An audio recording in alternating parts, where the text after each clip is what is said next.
Hi, this is Michael Dennis. Welcome to my tutorial on Zack Wylde scale system, key of C. So, uh, what I wanted to do for today is do something a little bit different. Those of you who follow me realize that pretty much every couple videos or so, I'd like to kind of change things up and offer you a little bit different perspective on the guitar.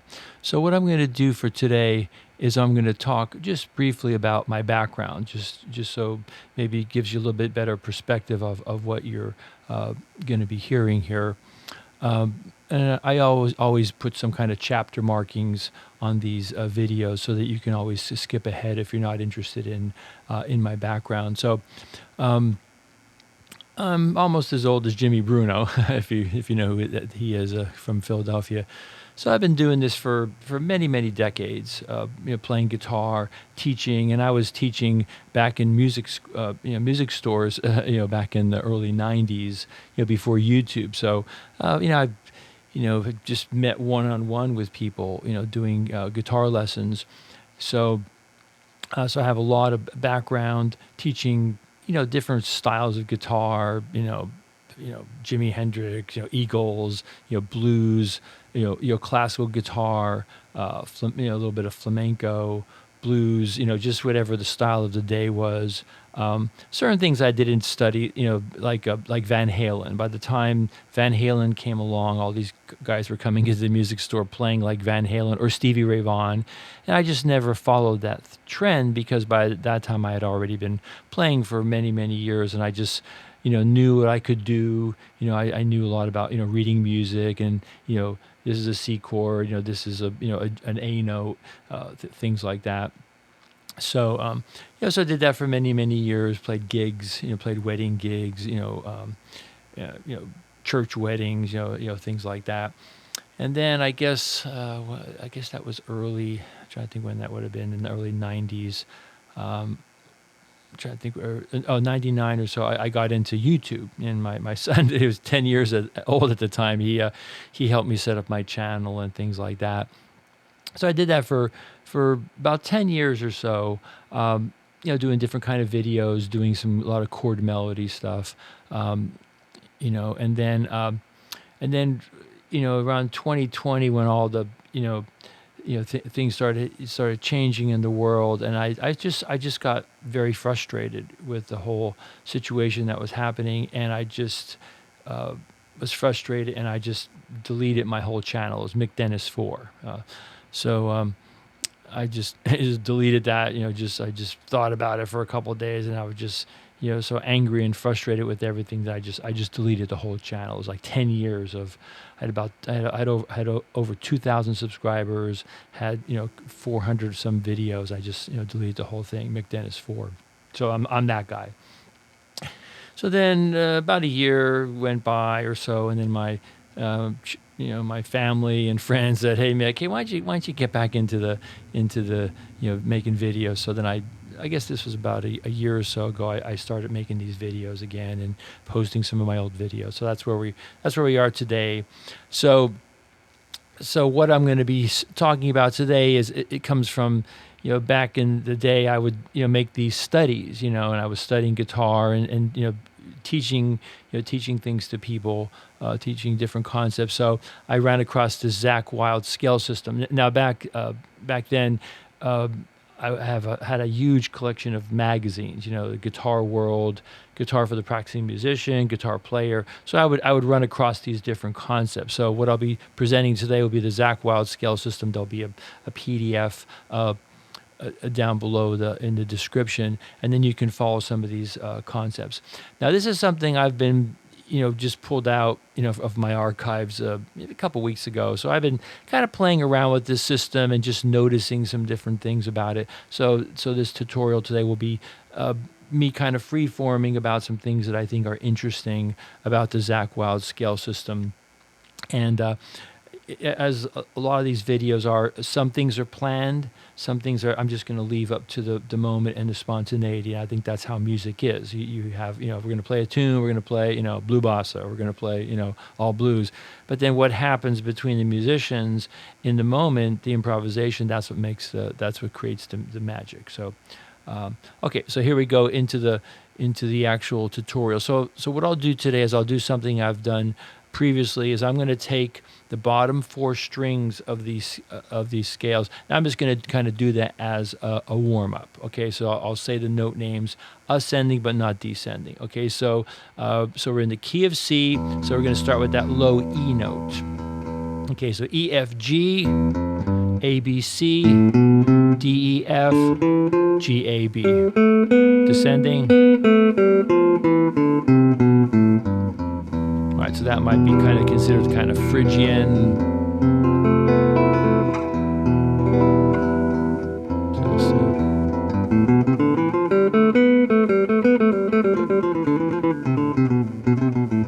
All right, E minor. Okay, so the next diagram, F, F, G, A, B, C, D, E, F, G, A, B, C. Descending. All right, so you can kind of consider that sort of F, kind of like a F major 7th chord. F Lydian, if you're calling F the root.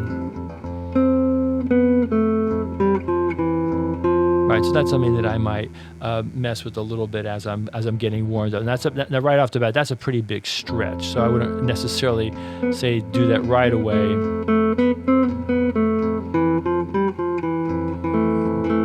Okay, G, starting from G, G, A, B, C, D, E, F, G, A, B, C, D. Descending. So that's kind of like a G 7th chord. So there I'm kind of doing like what they call shell voicing.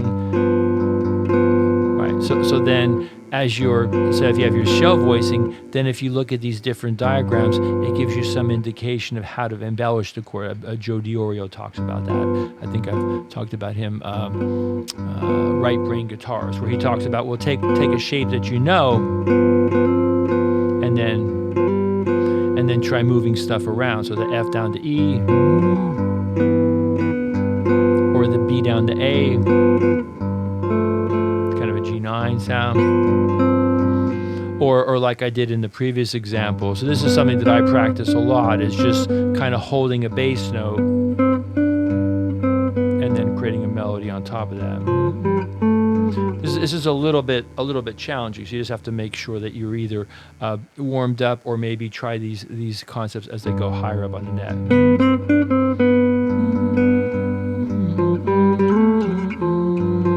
Or if you just kind of create a loop for yourself.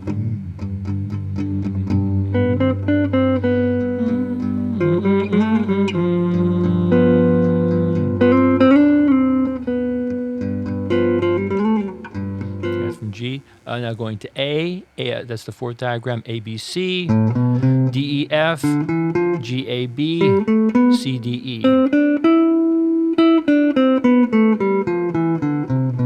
Right. And the other thing I thought I was going to do for today, because a lot of times I kind of restrict myself and really try to be disciplined about my approach. But today I'm not going to do that. So I'll start off with this Zack Wylde system, but I'll throw in caged. I'll throw in 3 note per string, which is related to that. I'll do some of these, pentatonic shapes that I've talked about, 2 note per string scales, and I'll kind of throw in all these things as needed, just to create the concepts that I need here. So. Right, so here you have your kind of A minor 7th shell voicing. Okay, so then if it's A, I know, well, I don't have to hold that bass note. Now I have an open string to play off of.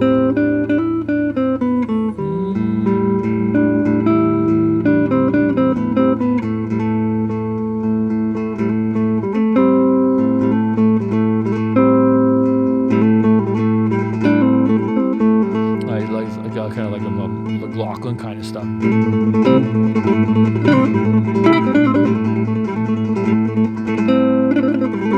so on. Okay, so that makes that sound, that kind of add 9 sound. Yeah, kind of like Hendrix or Little Wing. He kind of does that, but I think he's going to be holding his bass notes with the thumb, which is kind of another issue we can address maybe at some point. How you can kind of maybe hold your bass notes here, and so on. Okay, now go to the next one. I'm starting from B, B, C, D, E, F, G, A, B, C, D, E, F. Backwards. Right, so this is kind of like B minor 7 or B minor 7 flat 5. So you can kind of almost imply the B minor 7 flat 5 there. E7.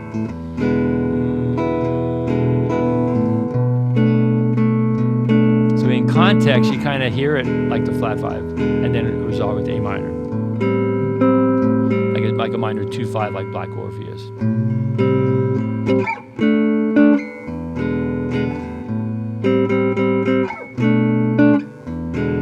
Other thing I thought was kind of interesting, if you take this and if you play a E7, E minor 7th chord without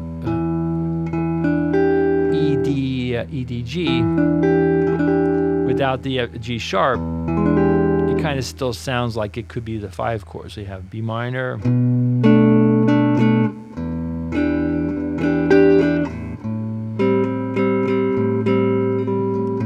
gonna add this F note to this B minor 7 flat 5.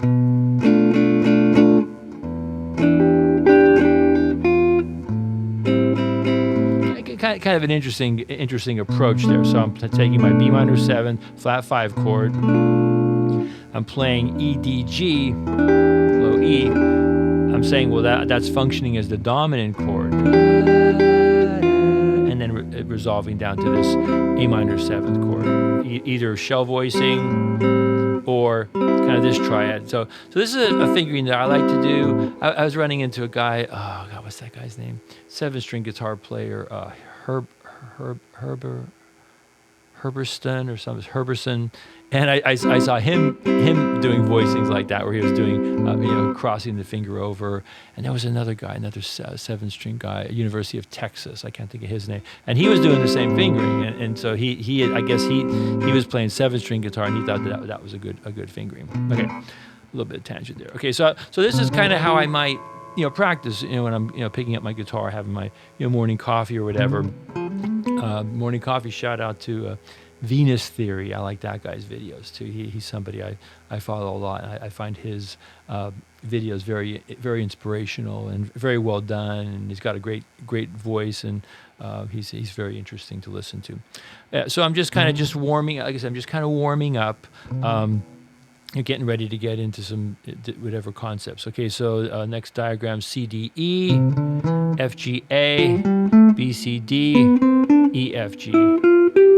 Descending. Okay, so now here, it's a little bit easier to do those kind of melodic riffing. So that's kind of like a C major 7 chord, shell voicing.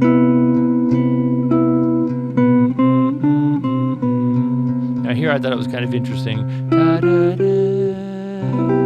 So you can kind of double that note there. So that's the interesting thing about this Zack Wylde scale system, and some of the other things I've been presenting recently, is you have a doubling of that note there.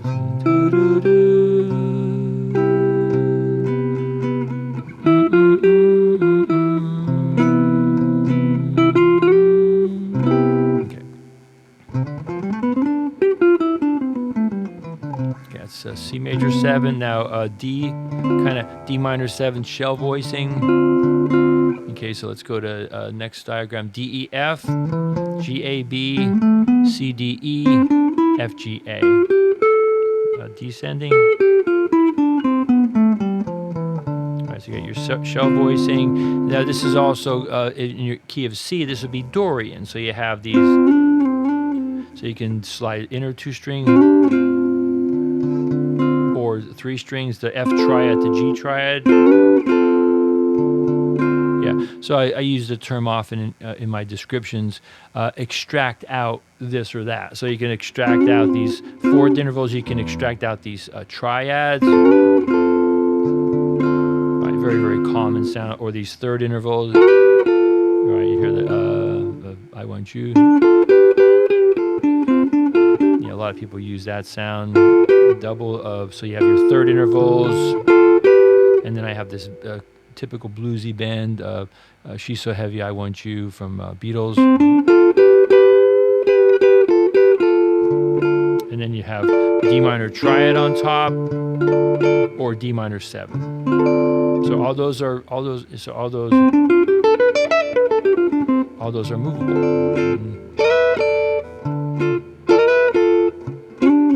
Yeah, so inner triads, or other ones. I'll do a little tangent here. So I've done videos about this kind of multi-dimensional way of looking at the guitar. So thinking of 2 strings, 2 strings, 2 strings. Here's your basses: C, D, F, G, A. So D minor pentatonic. And then you have your inner, kind of your chords, and then you have your lead here. I think what I'll do here, I'll just kind of go off on a little tangent here. So I'm just going to put the DrumJam on. I usually like to start practicing around metronome about 80 beats. And this is like a funk drum kit, DrumJam. And I'm just going to riff around on this. Once again, this is, I thought about this earlier, but I don't really have anything exactly planned out. So I'm just going to kind of play around on these inner strings with the chords, put a little bass strings in here on the D minor pentatonic, and then I'll just play some kind of just simple lead stuff out of here: A, B, C, D, E, F, and then maybe here G, A, B, C, D, E, and just kind of see what happens. 1, 2, 3, 4.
Maybe I'll just talk about a couple things I did there. So obviously I did this. I instead of doing a bend here, I did a slide up on these double notes.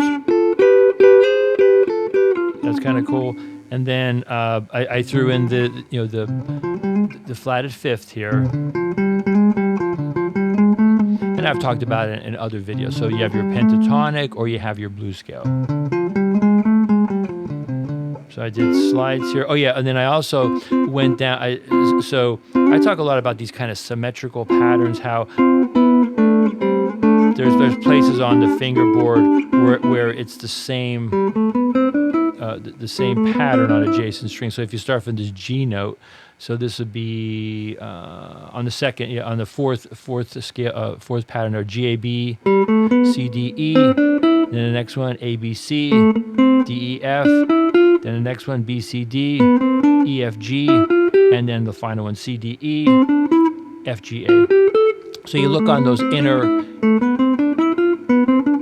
you kind of have like a ladder. So the beauty of this system that I talk about a lot, if you divide the guitar up into 2-string groupings, then that's all you can duplicate that in 3 different places. Right, and then you can also do it on the 5th and 4th strings. It's duplicated there also. So then what I did there is I have my D, and then I'm just kind of sliding these 4th intervals.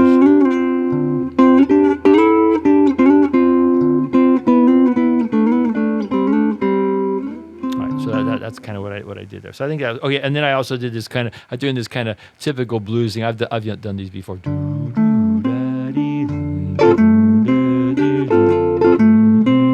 So root, 5th, flat at 7th. So that's kind of coming out of your pentatonic there, and it's also in that 7th diagram. Okay, so I'll just move on now to the last diagram. So this is exactly the same as the open.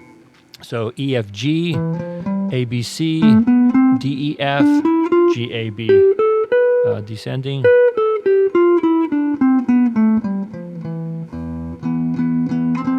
Right, and that's a sound that I like a lot. You know, a lot of Mahavishnu and Santana McLaughlin. I listened to a lot of that stuff back in the day. Love, Devotion, and Surrender, and things like that. My Goals Beyond. So I just kind of like that sound.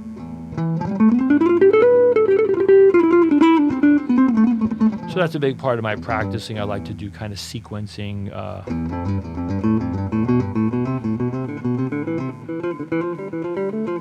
And I just kind of just try to pay attention and just try to notice. So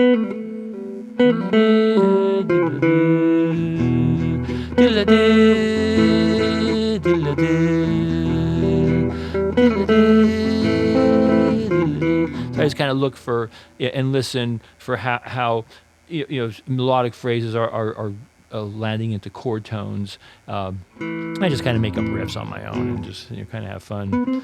All right, so that's okay. So that kind of covers all the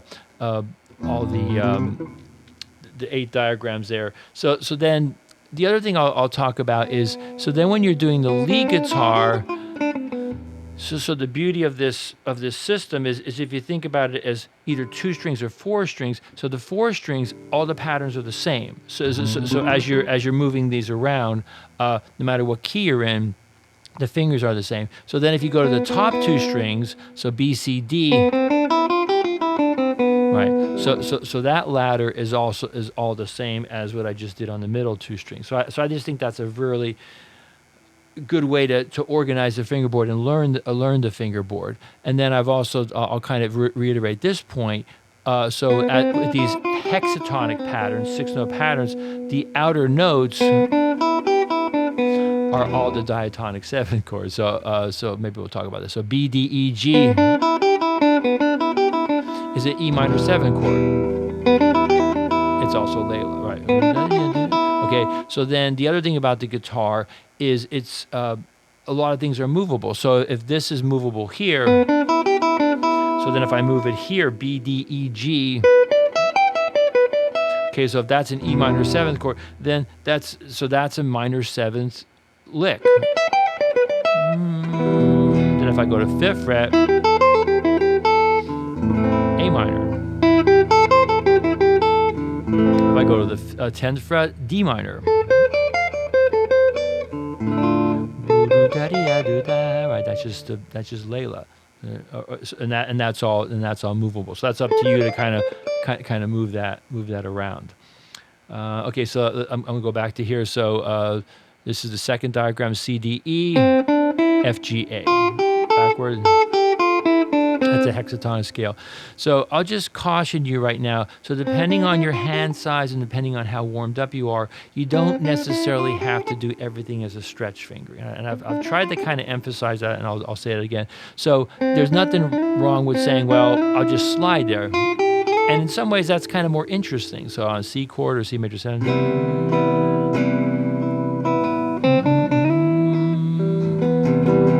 F major 7.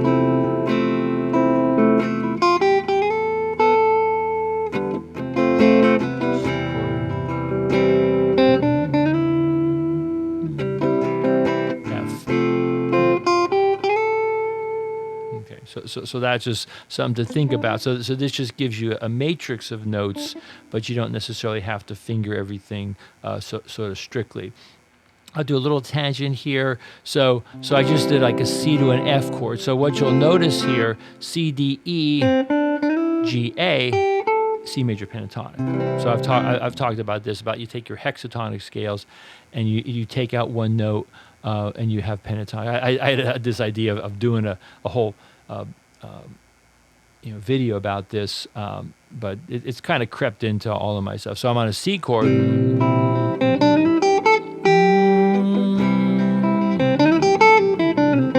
That's a C. I'm going to move it up the octave, C, D, E. Right, so that's a nice kind of C pattern.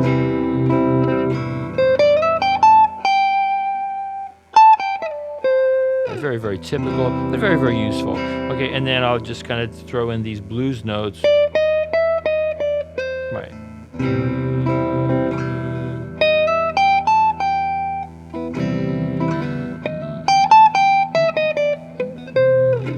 Good stuff.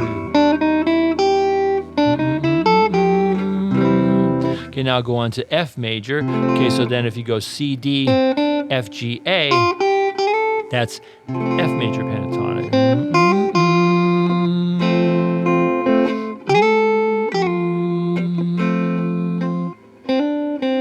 It's also kind of like that Wind Cries Mary Hendrix thing. So if I move it up to here, C, D, F, G, A.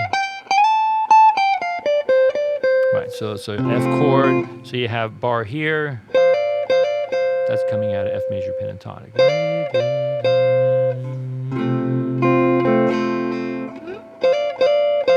And then G, C,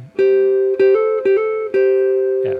Right, so that's kind of like the Wind Cries Mary. Like very, very, very useful sound. Right, and because I'm not using any open string, that's all movable. So if I wanted to move that to C, hammering on the A, and then D, E. Right, and then you can add that to your playing. Okay, I'll go back to the diagrams. This would be the third diagram: D, E, F, G, A, B. All right, so that was a little weird sounding, but if you look at the outer notes there, that's a G7 chord. Kind of an interesting kind of, almost like a fusion-y kind of sound. Almost sounds like something like maybe Jan Hammer would do.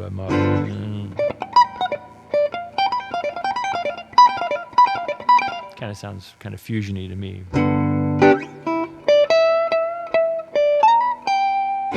G7 chord. Okay. I go off a little bit of tangent there. So there's also kind of interesting thing that happens with these hexatonic scales. So D, E, F, G, A, B. There's at least two triads in there. So you have D, F, A, D minor triad, and then E, G, B.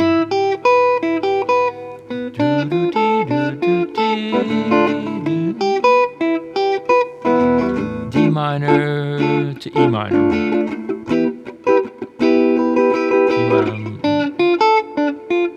E minor.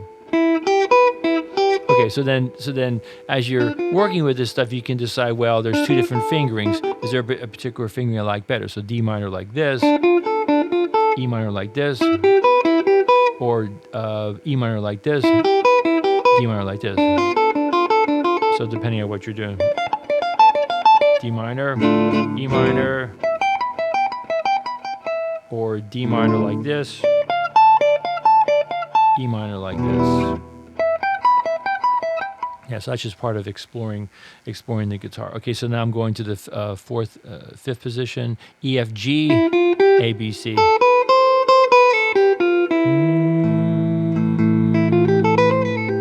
All right, so this is what kind of getting into the whole idea of maybe the context. So if I'm playing, so let's say I had an E bass, kind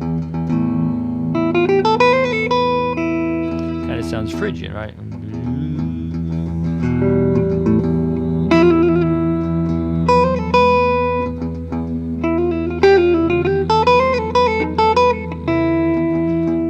Now if I go to A or A minor, I think it's going to sound kind of more minor.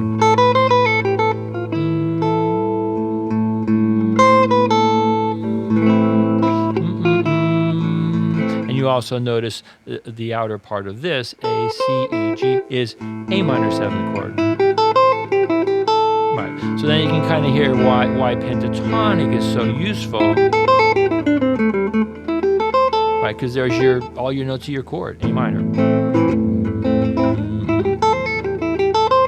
And then when you went to different colorations, then you add the notes in the middle.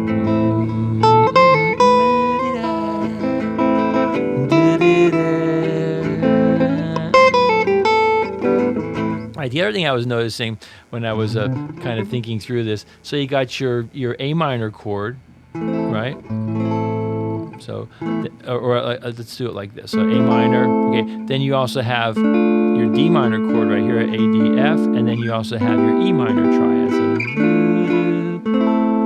So right within that pattern, that whole pattern,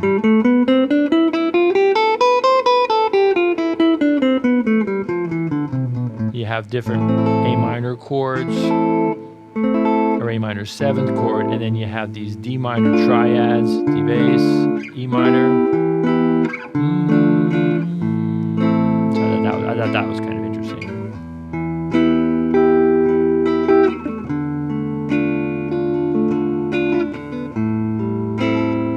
Okay, maybe I'll go off on a little tangent. I'll put the drum track on. I'll go E minor, D minor, and then to A minor. And I'll take advantage of the open strings.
Very, very basic ideas. Notice that little slide there. So you can kind of think of that as sus4. You can just kind of think of that as pentatonic.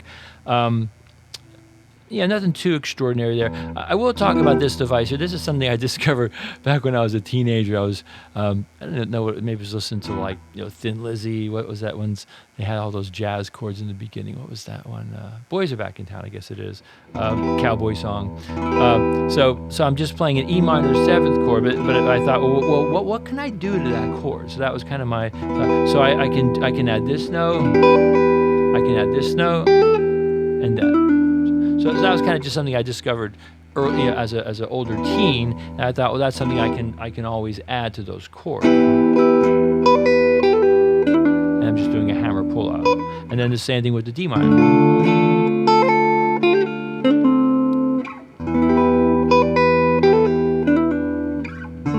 Hammer on, hammer pull. Okay, and then I did so a lot of the A minor stuff I was doing with the open bass because it gave me a little bit more flexibility. But then I also did this A minor, and then I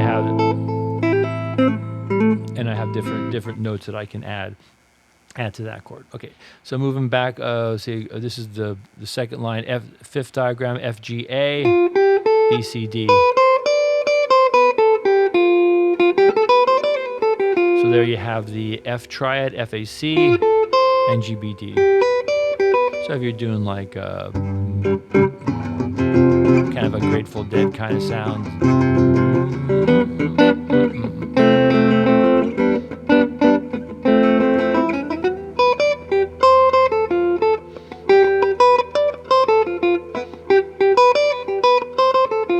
And then once again, like I was saying earlier, you wouldn't necessarily have to stick with that finger. G, F, or F. And there's advantages and disadvantages to each fingering. So I would never say that one is better. They just take you in different places. So for example, let's just say I'm doing this a G, F thing.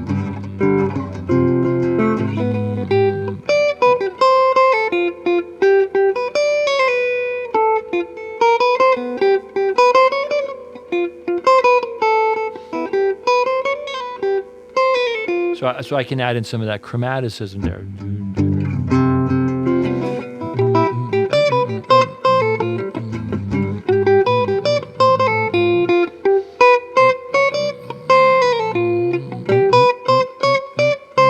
So that would be one example. Okay, so then if I did the fingering like this, then you can use that sort of typical guitarish thing where you kind of, right, just kind of sliding up, and then that takes you into the realm of kind of major pentatonic, which I really haven't been talking about. So you can see how you can really extract out a lot of things from just the basic stuff, key of C. So if I have a G, so that's essentially just a G triad to an F triad. Right, and then if you wanted to, so if you're going for G chord, F chord, G chord, F.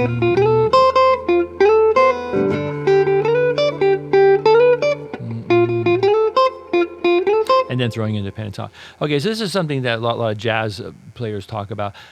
Try to play a single line and then try to imply chord changes. So this is a very simple example of this. So maybe what I'll do is I'll kind of play some chords, and then I'll just play some single notes and try to kind of imply the chords with just these single notes. A G major triad, G to F major triad, pentatonic. You'll see what happens here. And I'll put the DrumJam on. 1, 2, 3, 4. G, F.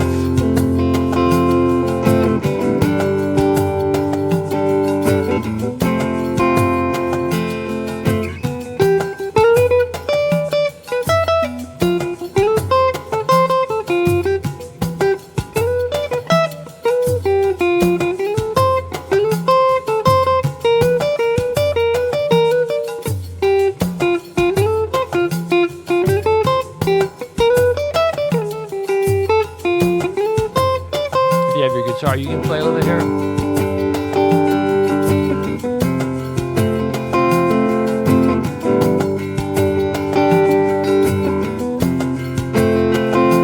Keep on playing there.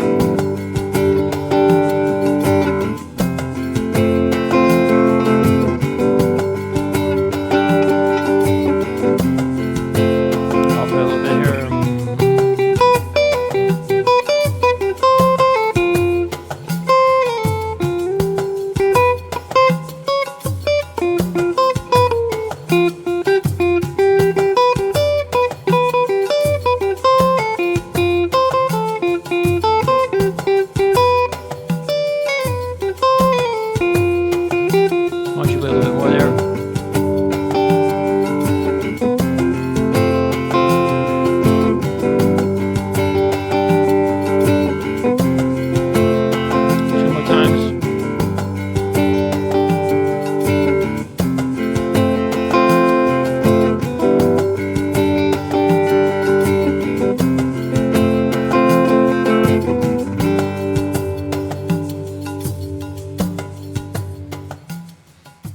So that was, let's see, where was I here? So E, F, G, A, B. Okay, let's go to here. So G, A, B, C, D, E. Right, so once again, you have that same thing that happens down here. So G, A, B, C, D, E gives you G major pentatonic, G, A, B, D, E. And it also gives you C major pentatonic, G, A, C, D, E. Okay, now we're getting down to the weeds a little bit here. So G major is also E minor. C major is also A minor. So once again, it's a matter of context. So if I played a G chord, G major pentatonic, pentatonic, play E minor chord,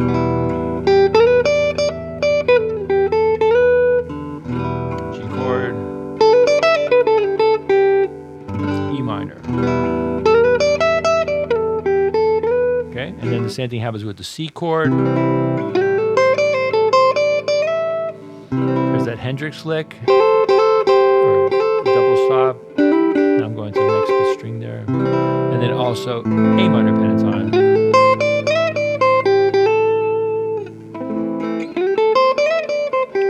Okay, so that's kind of another topic, and I think I've talked about that in other videos. Okay, so that's all I want to say about that. Let's just try to, I guess I'll try to wrap this up here. So these are just some ideas that I've been thinking about with this scale, this scale system, the Zack Wylde scale system. And I think I'm also going to do, I have a sheet written for key of G I'll get to at some point. Okay, next, A, B, C, D, E, F. Very typical kind of, sort of rock lick. You might hear that. Isn't that kind of like a Randy Rhoads thing? I think he did something like.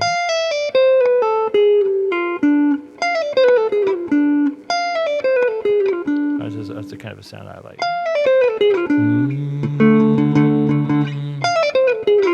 All right, so just 4 3 1, and then you have the blues scale. Okay. Okay, and then you have the, as I said earlier, D, F, A, C, D minor 7th arpeggio.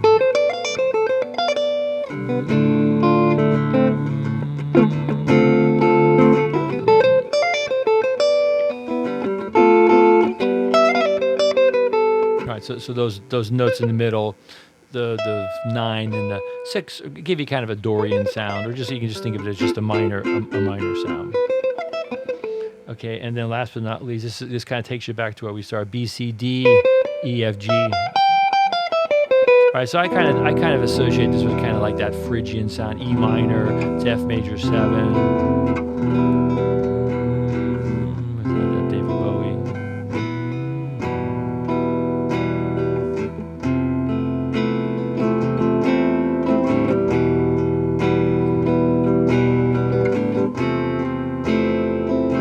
I think what he does, I think they just let that E pedal there. So E minor, F major 7. Don't quote me on that. I'm not exactly sure of that. That still sounds cool.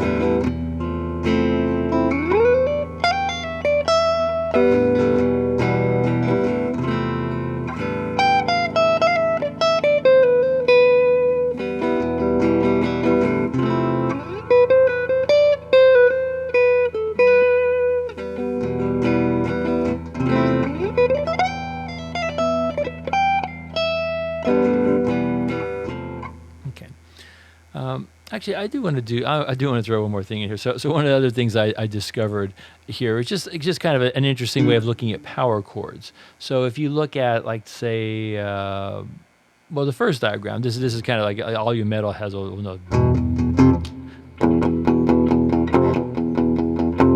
I'm going from open E.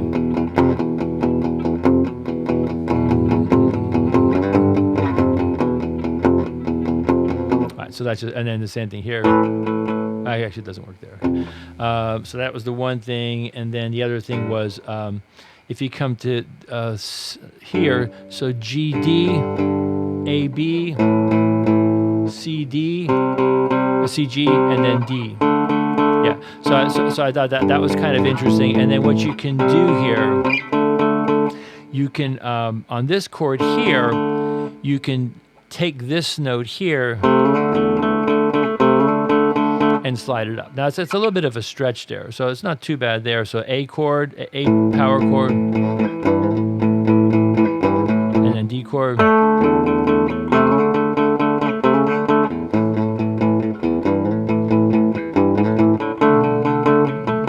And obviously you can add more gain. I'm not really set up that way. I'm set up kind of clean. I'm playing to a slightly dirty amp, just because I wanted to be able to do different kinds of things. So here I have my D power chord, and I'm just kind of sliding up that D to Z. And then here on the A chord, I'm sliding the G up to A. And then I can also do the same thing here, G chord. This is a little bit of a harder stretch here.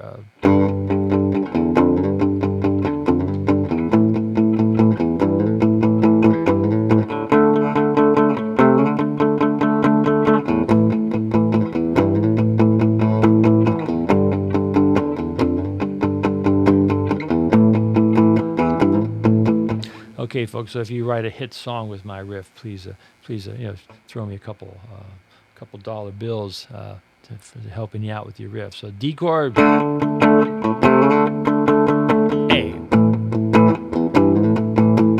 G,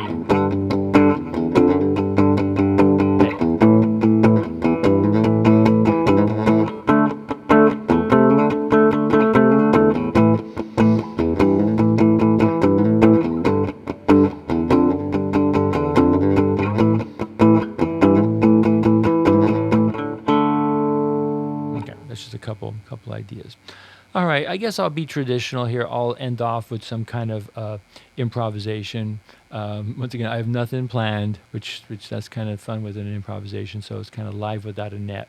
And this is something that I like to do in my videos, just challenge myself and see what happens. So thanks for listening and watching.